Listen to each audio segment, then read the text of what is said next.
Cette capsule vidéo à la disposition de tout le monde est limitée à un maximum de 10 minutes. L'original, disponible sur le site d'Ésotérisme Expérimental, dure plus de 30 minutes.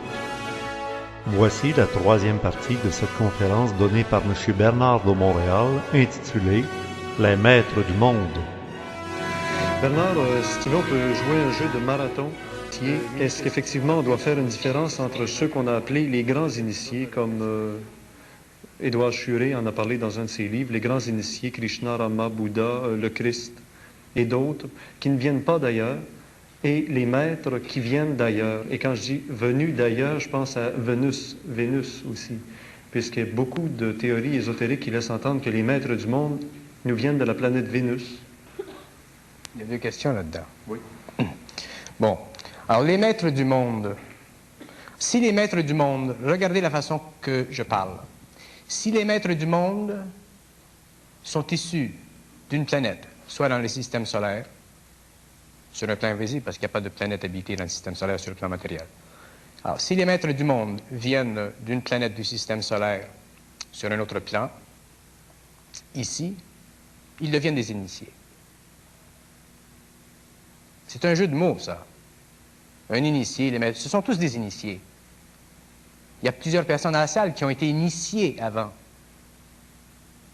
Ce qui est important de comprendre dans le terme maître du monde, même le terme maître du monde, si vous regardez la vibration pour les gens, parce que les gens, la plupart de vous ont un écran mental.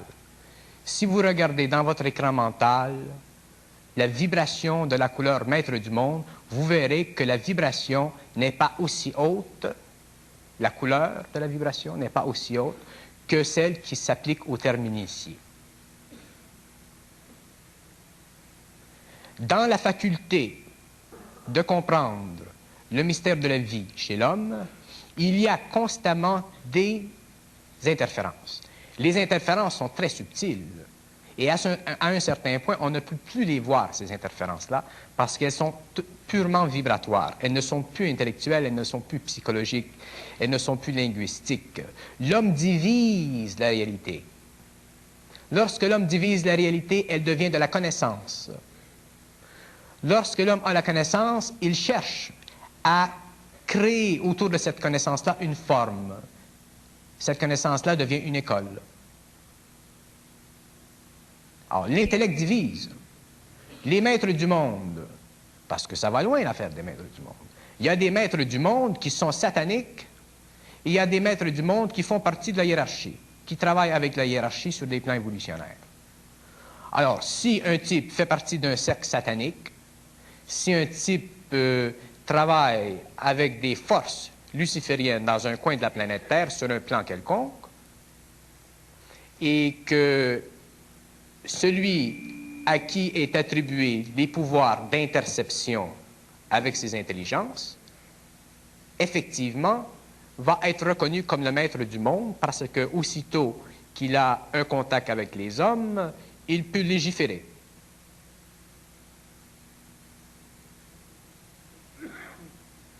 Le terme maître du monde, moi, je ne l'aime pas. Si vous me parlez d'initié, la vibration est beaucoup plus pure. Parce que quand on parle de maître, on parle de domination. Quand on parle d'initié, on parle de pénétration. Un initié va vous amener à recevoir certaines vibrations par pénétration. Le maître va vous imposer une certaine volonté. Quel que soit le maître, il va vous imposer une certaine volonté. Que ce soit une volonté qui soit en collision avec le matériel, que ce soit une volonté qui soit en collision avec les pouvoirs magiques, que ce soit une volonté qui soit en collision avec une certaine forme de spiritualité, il va vous imposer une certaine volonté. Tandis que les initiés, si on emploie le terme initié d'une façon sérieuse, là, et non d'une façon personnelle, comme des gens peuvent dire, par exemple, moi je suis initié, ou telle chose. Ça, c'est une initiation, c'est un mot. Mais quand on parle des initiés, là, les êtres qui sont cosmiquement en relation avec l'homme, ces êtres-là ne vous imposeront aucune volonté à aucun niveau. Ils vont vous faire connaître des aspects de la programmation évolutionnaire de la planète en passant par des truchements psychologiques pour que vous puissiez comprendre. Le Christ en est un exemple, l'amour. Ils vont faire comprendre certaines choses à l'homme, mais ils ne peuvent pas expliquer à l'homme le tout de ce qu'ils leur font comprendre. L'initié peut jamais raconter à l'homme ce qu'il sait. Les maîtres du monde peuvent raconter à l'homme ce qu'ils savent. J'irai beaucoup plus loin que ça. Pour respecter la volonté de ceux qui travaillent à la hiérarchisation de la conscience humaine sur la planète Terre, je dirais que les maîtres du monde, s'ils sont étudiés à la lumière parfaite de la connaissance interne, ont travaillé avec les forces lucifériennes.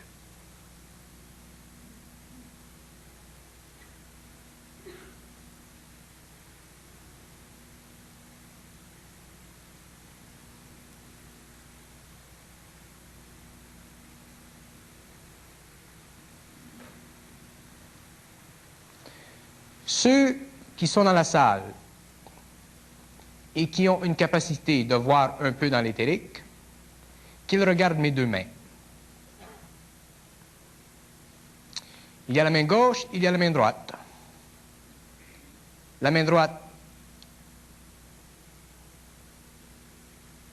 veut dire quelque chose et la main gauche veut dire quelque chose.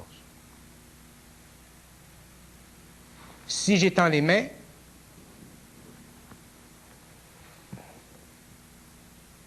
et que je les dirige comme ça, et que je les unis, ces mains,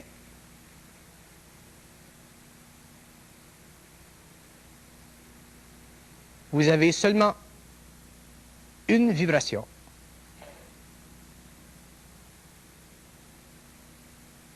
Si je les mets comme ça, vous avez deux vibrations. Si je les mets comme ça et que je fais ça,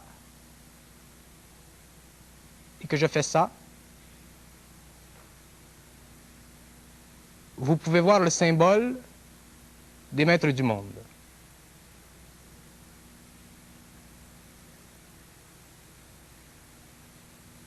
Si je fais ça et que je fais ça, vous voyez le symbole des initiés.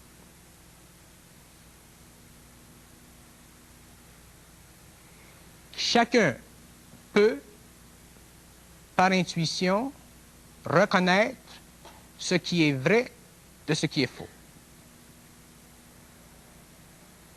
Si vous vous laissez prendre par des mots, ça ne fera pas de dommages sur le plan humain, mais ça retardera votre évolution.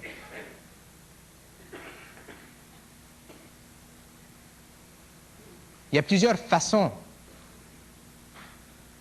de prendre la connaissance, de s'intéresser aux choses. Si on lit des livres et que c'est intitulé « Les maîtres du monde » et qu'on le lit, ce livre, ça va. On apprend des choses. Mais si on vit dans la vibration du terme, si on travaille supramentalement avec les intelligences qui coordonnent l'évolution de l'homme, automatiquement, il y a une rupture, il y a une cessation de l'activité vibratoire en relation avec ce terme. Alors pourquoi? Il faut que l'on puisse soi-même savoir ce qui se passe. Sans cela, on se laisse influencer par des notions qui en elles-mêmes sont bien, mais qui, pour vous-même, retardent votre compréhension. Parce qu'elles vont créer automatiquement un blocage entre votre mental et le supramental. La prochaine, dans la salle 702, Bernard de Montréal nous conduira dans Shambhala et Agartha. je vous invite à nous retrouver sur notre site